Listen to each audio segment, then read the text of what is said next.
Hi, this is Rita Coolidge, and you're tuned in to Rock Cellar TV.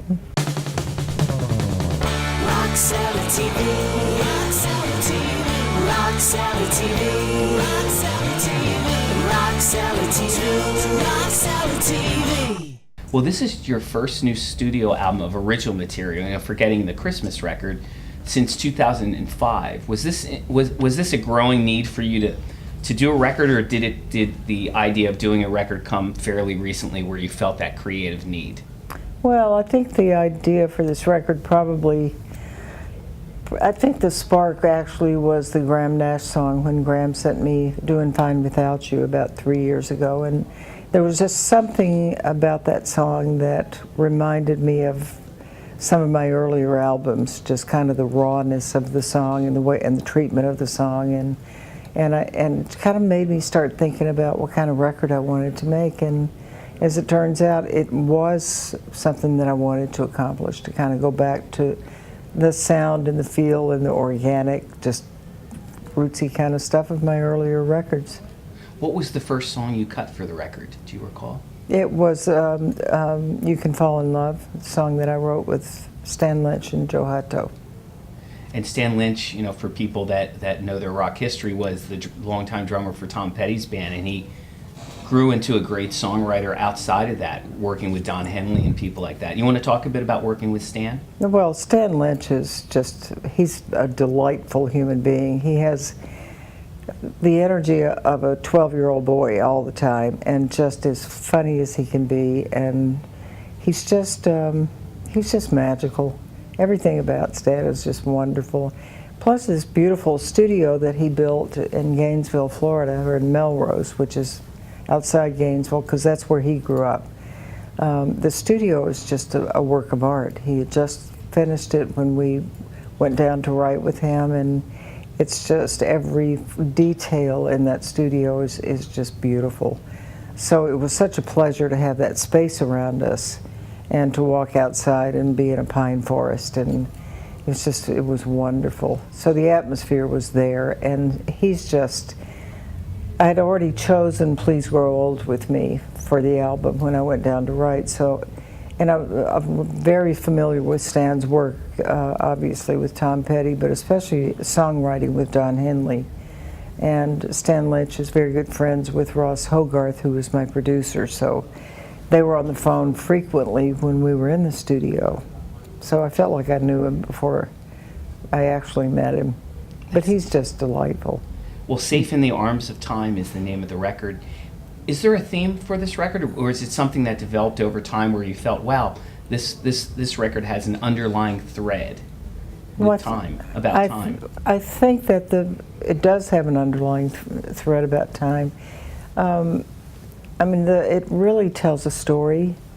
I think that there's a narrative that runs through this record, and I assume that other people can hear it because I know what it is. But I've had people comment to me, that they really can. They see that the songs as pictures, and they understand that the things we carry is something that I wanted to sing for my family, especially for my sister Priscilla, who was killed in 2014. So, there was just so much to say, and the things that are going on in my life right now. I wanted to talk about that. I wanted to talk about the fact that you can fall in love at any age and feel like you're 15 again, and to give people hope and to encourage people to go for that and to not settle for less than being happy, because it's there, and I think that there's a spiritual undertone that runs throughout the record.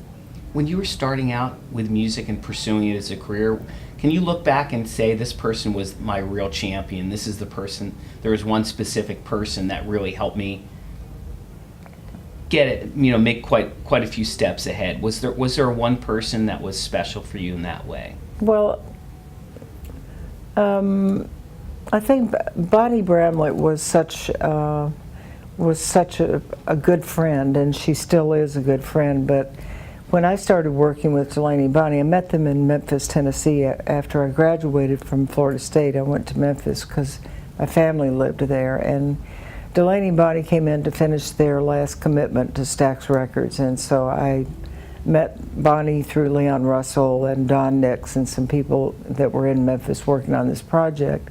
And I think that the minute that I met Bonnie, there was a shift in my life because she was strong and she stood her ground. She sang her butt off, and she was a force. She still is. I mean, she's just a force.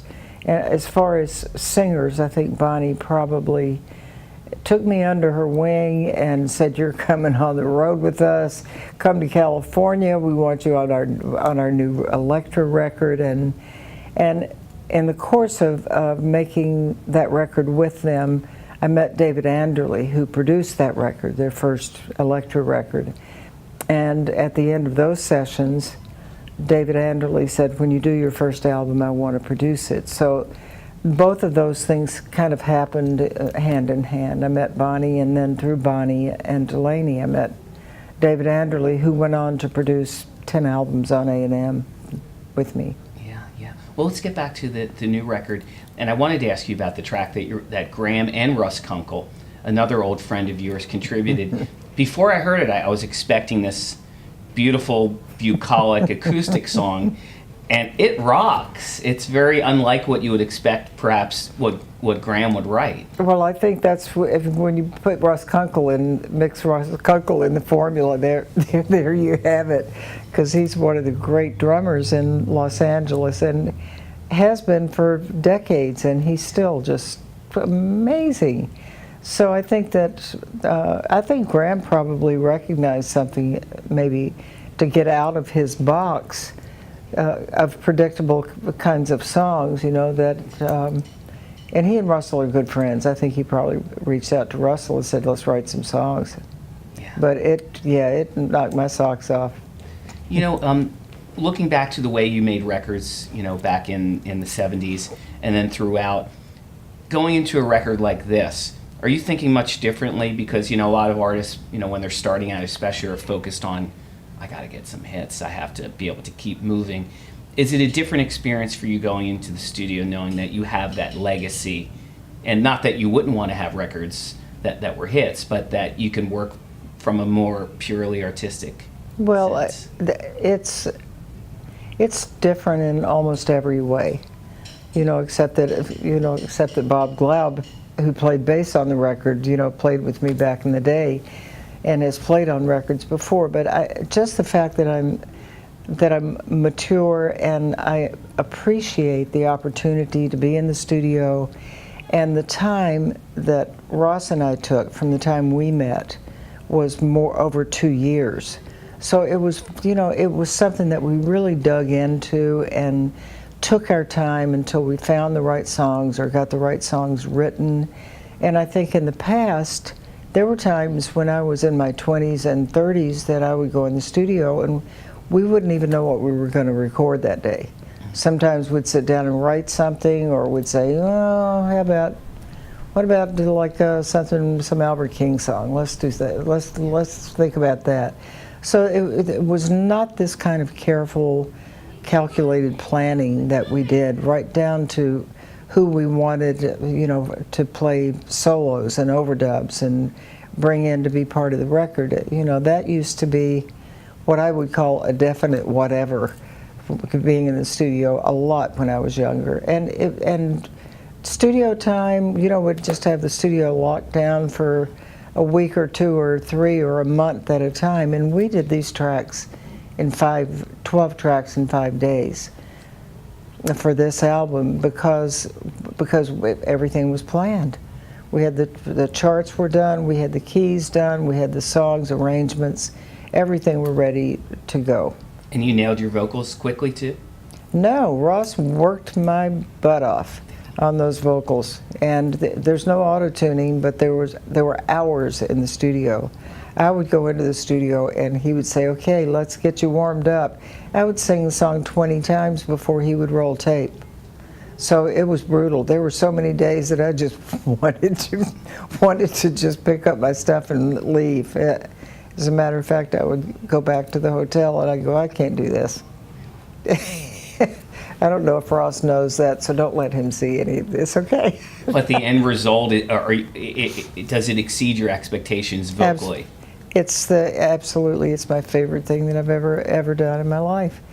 And I realize even more now than I did before going into it, you know, what a valuable experience it's been and how much I've learned from Ross and how much I trust him.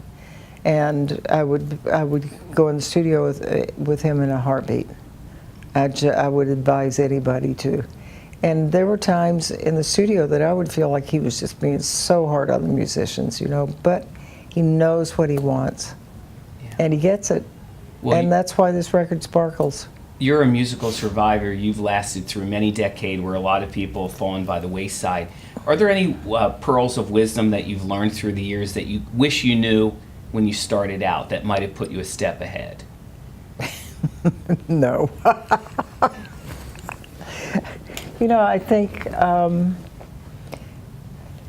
a lot of people, there are a lot of people, once again, going back to the, you know, kind of following your dreams and keeping those dreams alive. I think that a lot of people, my generation, my peers, you know, a lot of people just stop. And because I don't know if they think that there's an age limit on music. I certainly don't, and neither does Mick Jagger. But I think a lot of people just kind of give up and say, yeah, I don't think I want to be on the road anymore. And I think that there is a great sense of loss, you know, when they realize that if you don't use it, you probably will lose it. You know, people try to come back after not singing for 10 years, and it's not the same. So, you know, you kind of got to keep moving. And that's the advice I would give anybody. What do you think makes a great singer? Not a good singer, a great singer. I don't think it's so much the instrument as it is the way a voice resonates with people. Because I've heard people that have just, you know, raspy, raw, not a Barbra Streisand voice, but they can touch a heart. And unlike, and I'm not saying Barbara can't, but she has such a beautiful, polished voice, such a great instrument. She never warms up, she never rehearses. She just opens her mouth and sings, you know. And then there will be, you know, somebody that comes along, and not that Joe Cocker was not a great singer, but his instrument was the way he used it. He was just, he was a soul singer. Or Leon, too. Leon Russell is a great example, because Leon would be the first to tell you, would have been the first to tell you that he couldn't sing. I mean, there were times when I would be up at Sky Hill Drive and he would go in and sit down and play something. I'd go, man, that song is beautiful, but he can't sing. You know, and then I would hear the finished product like Song for You, and it was raw and just emotional and beautiful. I agree. I was just reading a George Harrison book, and you know, I was preparing for the interview, and your name came up in a story, and it was about the Delaney and Bonnie tour of Europe when George jumped on the bus to join, you know, everyone else. And it was a story about how My Sweet Lord came together, and how you and I think one of the other vocalists were coming up with an answering part that was a really important part of the song. Could you share a story, your memories of that in the song My Sweet Lord? I actually don't remember that, but thanks. I think it was the Hallelujahs that you guys were... well, it would have been me and either Bonnie or P.P. Arnold, who was on that tour with us. But I just remember that during that tour we sang all the time. We sang all day long on the bus, driving to wherever we were going that day, and we'd get to sound check and do sound check and the concert, and then go back to somebody's room at night with guitars and sing all night long. Get up the next day and get on the bus again. And I think that was one of the reasons that George was there, because he wanted to be a part of that. It's the same reason that Eric Clapton wanted to be in that band, because there was something so authentic and so real that they didn't really understand because they were Brits. And Delaney was a true blues man from Mississippi, and Bonnie was the real deal from St. Louis. Yeah. So you know, that's stuff that you have to kind of live with and be a part of that to understand it. We spoke about Joe, and the Mad Dogs and Englishmen tour is still considered one of the legendary tours. When you think back to those times, what are the most indelible memories that flash through your mind? Just the music. The music on Mad Dogs and Englishmen tour was just so unbelievable every night. You know, the musicians were there. Leon was you know, commanding everything. He had only agreed to do the tour if he could choose the songs, the arrangements, pretty much tell Joe how to sing them or when to sing them. And so he was in complete control. But he put together a band and a set and you know, the songs that Leon chose to put together that show. He was like a ringmaster, and we were just part of the circus. But every night, I would think, my God, I can't do another day of this, because it was just 55 people left Hollywood.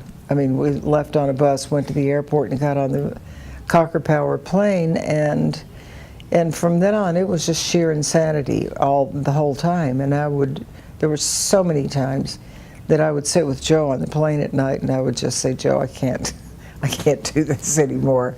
I've got to go home. I'd lost weight. I was under 100 pounds. It was ridiculous. And he'd say, you can't leave. You're the only friend I've got. And so I would stay. And then we would hit the stage at night, and the music would start, and everybody remembered why we were there. Yeah. It was amazing. Well, Delta Lady was written for you and about you. Do you recall the first time you heard that, and what was your impression? It was the first time I heard it, I knew it was written about me, and I was a little bit offended about the standing wet and naked in the garden line, because that never happened, and I thought people are going to think I'm just awful. and of course I'm still carrying the handle. You're doing it quite well. I have to ask you about this because a lot of people don't know. It's in your book. I did ask you about it when I interviewed you for the magazine, but coming up with the end of Layla, which is one of the most beautiful, for me, one of the most beautiful musical moments. Talk a bit about that.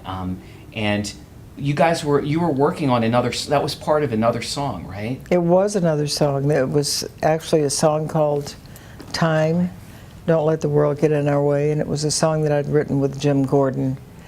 And Jim was the drummer who went on to be the drummer with Derek and the Dominoes. And when we were in England recording Eric's first solo album, Jim and I sat down at the piano and played and sang Time, Don't Let the World Get in Our Way, and we left a cassette for Eric, and we're hoping that he would record it on that album.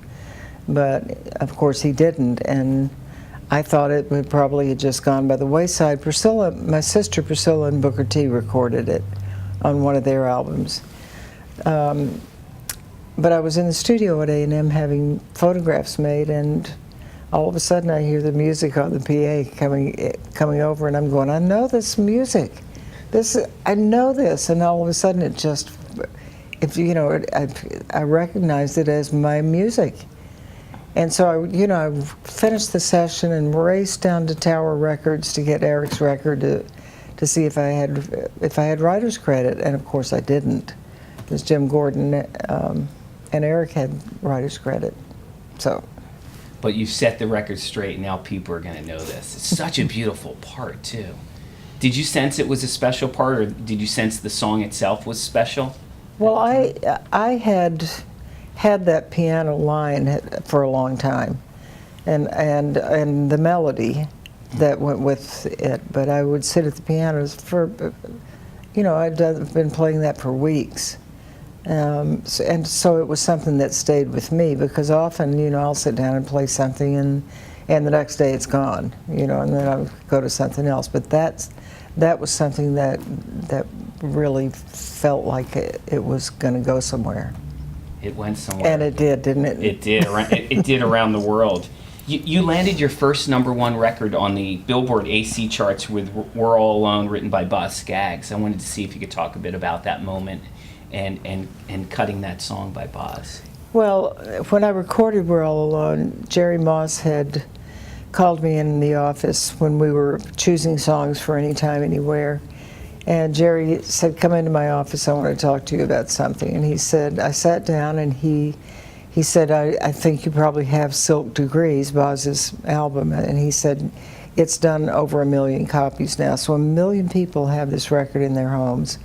And there's one song on here that needs to be sung by a woman. And I think it'd be great for you to do it. You know, just think about it.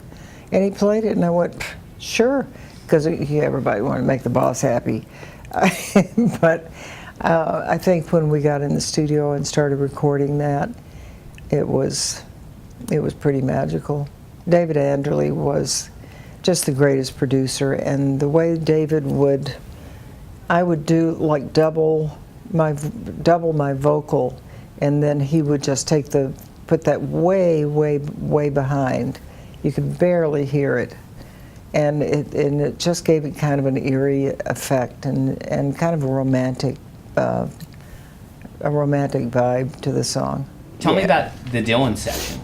Well, when we worked on the music for Pat Garrett and Billy the Kid. First, we were in Mexico City doing "Knocking on Heaven's Door" and some of those things, and I just found it interesting that Bob Dylan never he is such a phenomenal songwriter, but when he sings his songs, and I saw him do it in Durango when we were doing Pat Garrett and Billy the Kid, when he would just make up lyrics, different lyrics to the song that everybody knew every lyric to. And when we were in Mexico City doing "Knocking on Heaven's Door," he would never sing it the same way twice. So it would be hard for us to keep up with him, you know, and we ended up redoing the background vocals in Los Angeles. But Bob is just such an interesting character and so unique and just lovely. Well, my last question is, away from music, you love to paint. I haven't been painting because I haven't had time, and I also just moved from California to Florida. But it's one of your passions, painting. It's something that I have enjoyed. I'm not real good at it, and so I'm not. I may get back to it when I get a few days off. That'll be great. Well, thank you so much, Rita. Thank you. Rock Salad TV. Rock Salad TV. Rock Salad TV. Rock Salad TV. Rock Salad TV. Rock Salad TV.